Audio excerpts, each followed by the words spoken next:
তোমরা যারা রবীন্দ্রভারতী বিশ্ববিদ্যালয়ে পড়ছো এমএ কোর্সে ডিস্টেন্স এডুকেশনের মাধ্যমে এবং থার্ড সেমিস্টারে তোমাদের যে সিসি 3.2 পেপারটি রয়েছে, এই পেপারটির 2026-এর সাজেশন নিয়ে আলোচনা করবে এই ভিডিওতে। তো দেখো, এর আগে আমি একটি ভিডিওতে 3.1 যে পেপারটি রয়েছে অর্থাৎ first paper CC 3.1 first paper, তার কিন্তু সাজেশন আমি দিয়েছি। এখন আমরা দেখে নেব 3.2 পেপারটির যে 2026-এর সাজেশনটা কী রয়েছে।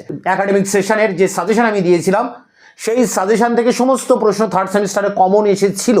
তোমরা যদি সেই সাজেশন এবং প্রশ্নগুলো দেখো, সবই আমি চ্যানেলে দেওয়া আছে, যদি দেখো তাহলে বুঝতে পারবে যে সাজেশন থেকে সমস্ত প্রশ্ন কমন এসেছে এর আগের বছরে থার্ড সেমিস্টারে।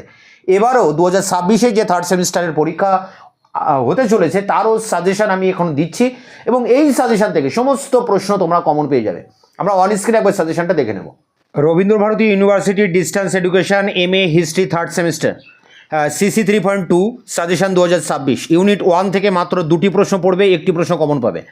কেন্দ্রীয় রাজ্য আইন পরিষদে নারীদের অংশগ্রহণ তাদের রাজনৈতিক ক্ষমতায়ন প্রক্রিয়া কতটা ত্বরান্বিত করেছে। পরে দেখো 2 দাগের প্রশ্নটি, ভারতে পঞ্চায়েত নির্বাচন ব্যবস্থা এবং মহিলাদের অংশগ্রহণ, এই দুটির মধ্যে একটি প্রশ্ন কমন পাবে এবং এমনও হতে পারে যে এই দুটি প্রশ্নই পরীক্ষায় এসছে, যে কোনো একটা লিখতে হবে। এরপরে দেখো ইউনিট 2 থেকে তোমরা 3টি প্রশ্ন পড়বে, তার মধ্যেও একটি প্রশ্ন কমন পেয়ে যাবে। ভারতের সাম্প্রদায়িকতাবাদের উদ্ভবের কারণ, 2 ভারতের দলিত আন্দোলনে ডক্টর বি.আর. আম্বেদকরের ভূমিকা, আর 3 স্বাধীন ভারতে আদিবাসীদের জাতিরাষ্ট্রে কীভাবে সমন্বিত করা হয়। এই 3টি প্রশ্ন অবশ্যই করবে, এর মধ্যে থেকে একটা তোমরা জেনুইন কমন পেয়ে যাবে। ইউনিট 3 তামিলনাড়ুতে দ্রাবিড় রাজনীতির উদ্ভব ও বিকাশে ডিএমকের অবদান। পরেরটি আসাম সমস্যার উপর একটি সমালোচনামূলক প্রবন্ধ লেখো। আর 3-এ রয়েছে তেলেঙ্গানা ও উপকূলবর্তী অন্ধ্রের মধ্যেকার বিবাদ।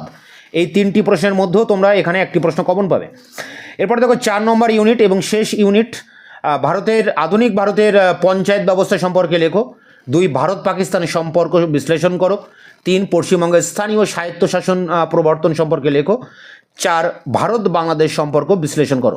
এই 4 নম্বর ইউনিটেই একমাত্র 4টি প্রশ্ন রয়েছে, আর বাকি 2টি ইউনিটে রয়েছে 3টি করে প্রশ্ন, আর প্রথম ইউনিটে রয়েছে মাত্র 2টি প্রশ্ন। তাহলে এই 12টি প্রশ্ন তোমরা করবে, এর মধ্যে থেকে সব প্রশ্ন কমন পেয়ে যাবে। দেখা হচ্ছে অন্য ভিডিওতে।